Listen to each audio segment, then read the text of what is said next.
Many of the recent philosophical discussions have been marked by, in one way or another, by a rather stunning relancing of the question of realism, triggered, of course, by Quentin Mayasou's book Après la finitude, which was published in 2006, and then followed by a wider, albeit less homogeneous movement of speculative realism.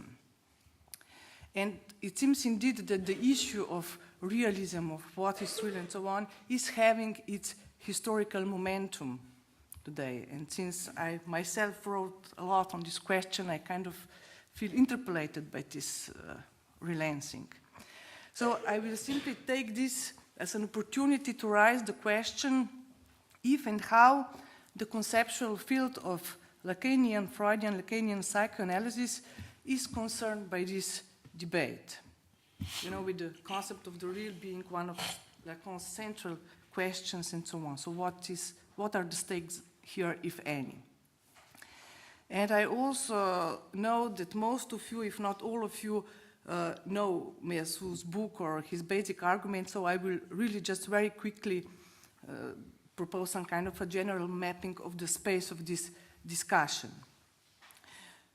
So Mayasou's argument in his book consists in showing how the post-Cartesian philosophy, starting with Kant, he's the main culprit, rejected or disqualified the possibility for us to have any access to being outside its correlation to thinking or to subject.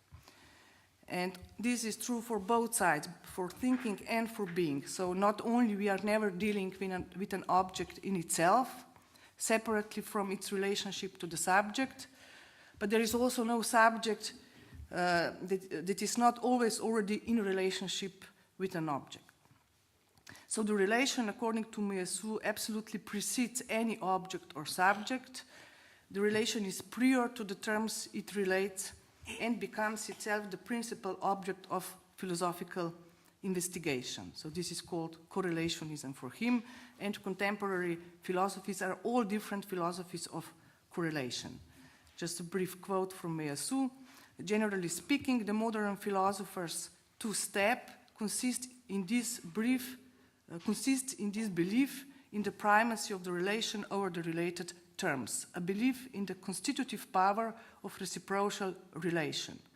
The co of co-giveness, co-relation, co-originality, co-presence is the grammatical particle that dominates modern philosophy, its veritable chemical formula.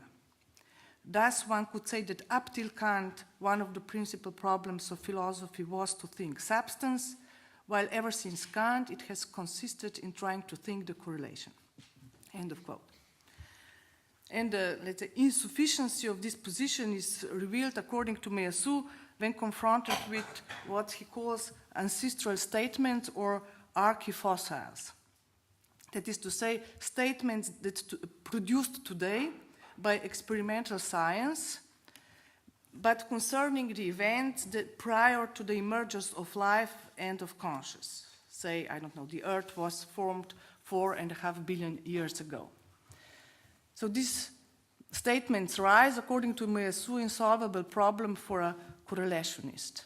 How are we to grasp even the meaning of scientific statements bearing explicitly upon a manifestation of the world that is posited as anterior to the emergence of thought and even of life, posited that is as anterior to any form of human relation to that world?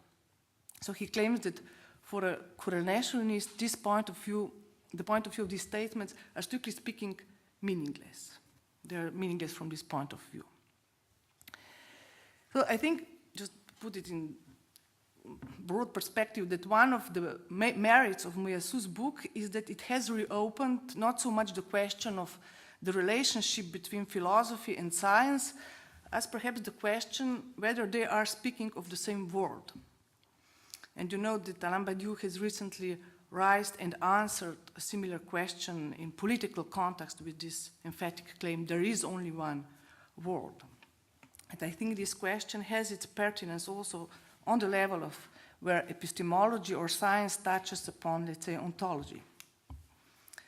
So it may seem, in fact, that science and philosophy have been developing for some time now in parallel worlds, in one of which it is possible to speak of the real in itself, independently from its relation to the subject, whereas in the other, this kind of discourse is strictly speaking meaningless.